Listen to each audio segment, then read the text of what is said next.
Welcome to The Explainer. Today, we're jumping right into a fascinating piece of source material that explores the deep, almost electric tension between traditional structures and the burning desire for a totally unconventional life path. We're talking about a specific astrological placement, Rahu in the ninth house.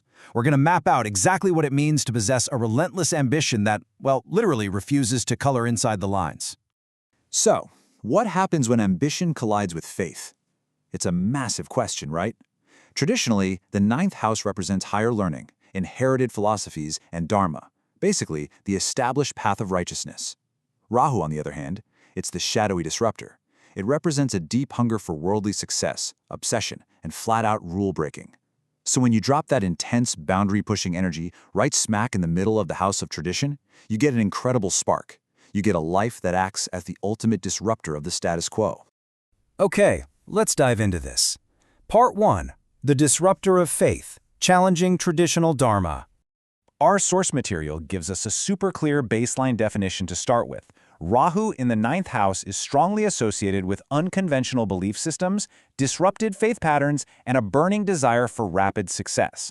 I want you to really notice those concepts: disrupted faith and rapid success. Folks with this placement, they aren't interested in that slow, steady climb up the traditional ladder. No way. They want to get to the top right now, and they're perfectly willing to build their own ladder or, honestly, just rent a helicopter to get there. The established views of higher learning simply don't apply to them in the typical way. Normally, you've got the expected path, traditional dharma and linear education.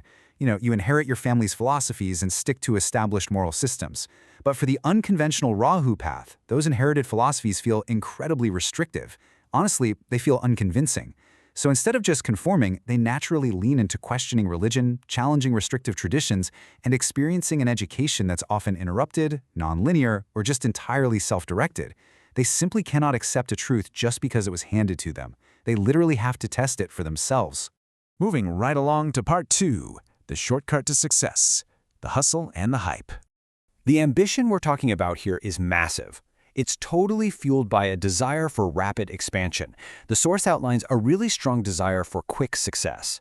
Now, actually scratch that. It doesn't mean they're lazy. Rather, they're just hypersensitive to perceived luck and unconventional timing. They are always on the lookout for a shortcut. Opportunities often pop up for them very suddenly, almost out of thin air. It's like they possess this unique knack for being in the right place at the exact right time, completely bypassing the traditional gatekeepers that tend to slow everyone else down. But here is the fatal flaw. Yes, the opportunities are sudden, but we have to ask, is it actually luck or is it just extreme over-optimism? The research points out a really critical vulnerability. While opportunities arise suddenly, the judgment used in evaluating them can be highly inconsistent. Because they are so hungry for that rapid success, they're prone to significant risk-taking based purely on perceived luck. They might literally bet the farm on a gut feeling, and that means their major life choices can sometimes be driven way more by hype than by solid groundwork. Which brings us to Part 3, questioning the status quo, breaking the rules. And this brilliantly illustrates one of the absolute most fascinating paradoxes of this placement. You would think someone trying to achieve massive success would seek out stable, grounded mentors, right? Well, the text reveals that mentors or authority figures actually have an unusual or unstable influence on their decision-making. Why is that? Because a conventional mentor is going to offer conventional advice, which feels totally restrictive to them. So they end up attracting or being attracted to guides who are just as erratic, unconventional, and boundary-pushing as they are. Their external guidance becomes just as unpredictable as their own internal compass.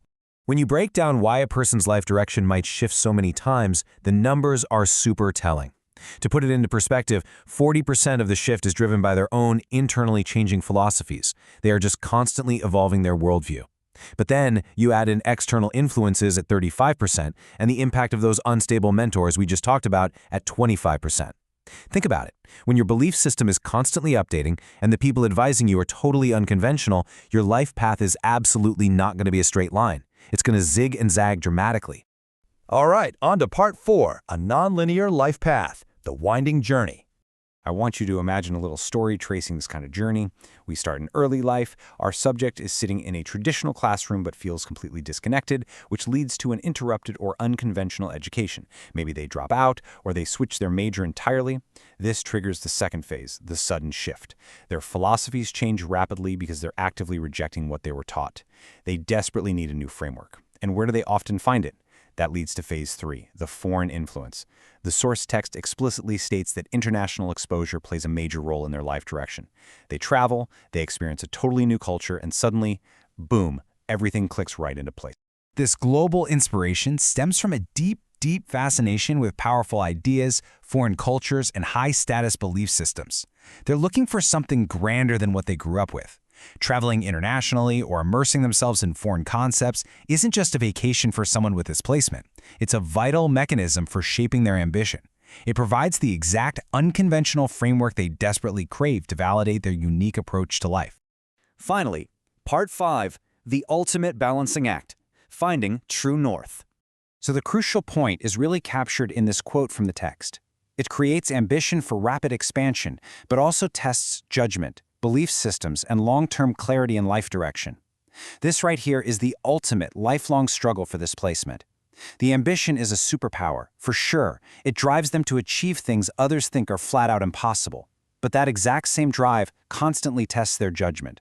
They're forever balancing on the knife's edge between brilliant, rapid expansion and losing their clarity because they moved way too fast or trusted the wrong unconventional advice. Which leaves us with this final thought. If your path is constantly shifting, if your philosophies evolve, your education is nonlinear, and your mentors are unusual, how do you find your true north? It's a profound question that this source material leaves us pondering. For those walking this unconventional path, perhaps true north isn't a fixed destination at all. Maybe it's actually the very act of seeking, questioning, and expanding itself. Thank you so much for joining me on this explainer today. Keep questioning, keep learning, and I'll catch you next time.